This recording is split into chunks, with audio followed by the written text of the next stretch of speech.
Zdaj uradno velja, da sta Izrael in Libanon v stanju premirja, vendar smo to že doživeli.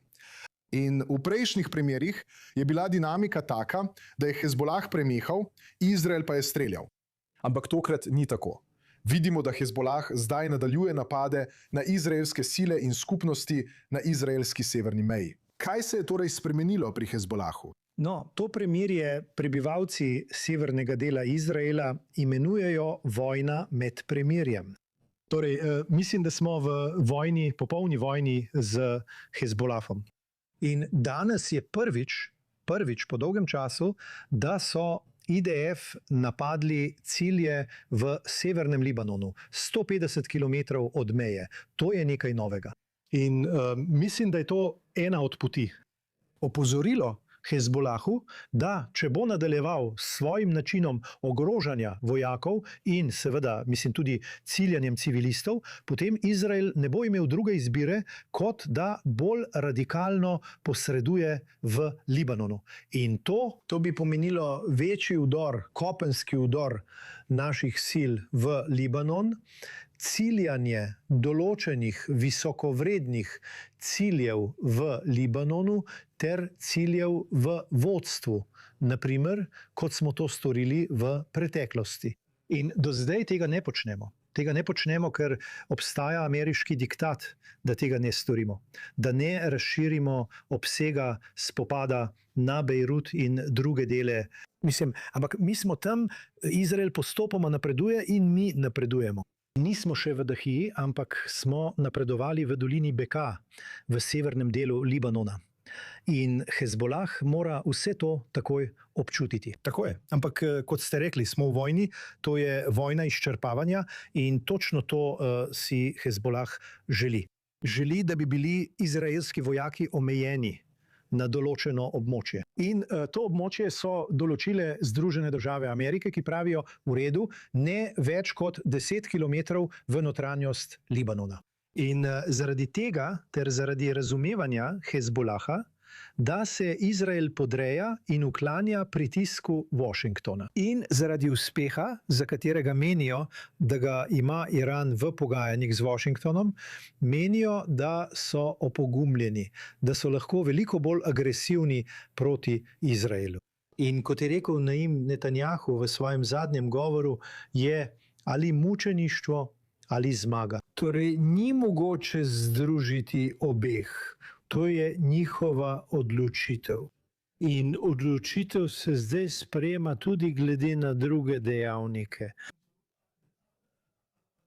In prvi dejavnik, ki ga ima Hezbolah v mislih, je, kako strmoglaviti to vlado, kako strmoglaviti libanonsko vlado. In to je neposredna grožnja.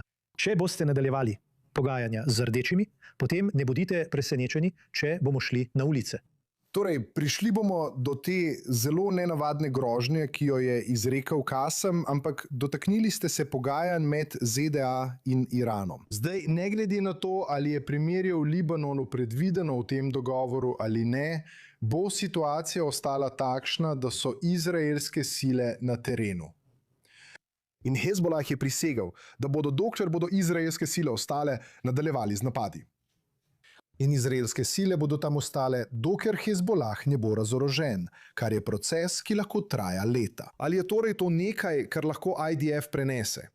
Da ostane na tem območju v južnem Libanonu in je še naprej napaden strani Hezbolaha? Mislim, to nas nekako vrača v realnost pred umikom leta 2000.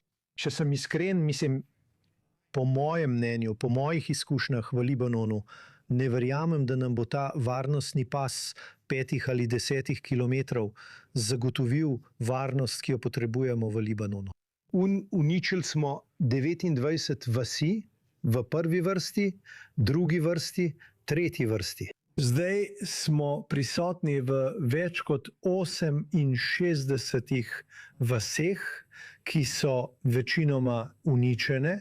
Tako se lahko obramba severa izvede znotraj naših mednarodnih meja z varnostnimi ureditvami znotraj Libanona. Zakaj potem sploh imeti varnostno območje? Tako, točno tako. To je v resnici grožnja Libanoncem, ki jim sporoča v redu, kaj se je zgodilo z okupacijo tistih vasi.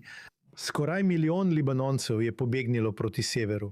Zdaj se osredotočamo na Nabatijo in Tir, kar pomeni, da bo še 250 tisoč Libanoncev moralo iti proti severu. To ustvarja pritisk na vlado in tudi pritisk na Hezbolah.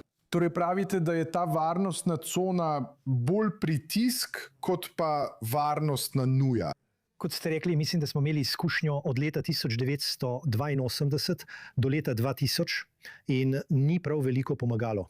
Mislim, da smo postali tarča Hezbolaha in pravzaprav smo mi spodbudili Hezbolah, da je postal to, kar je postal, zaradi soočenja z enotami izraelske vojske in vojne v Južnem Libanonu z vojsko. Tako je, mislim, to je dejstvo. To je preizkus. Zato moramo sprejeti vse potrebne ukrepe, da zaščitimo svoje.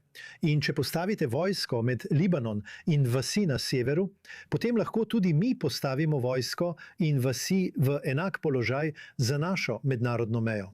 Ampak to je, kot sem rekel, karta, ki jo uporabljamo, da pritiskamo in dosežemo politično rešitev z libanonsko vlado.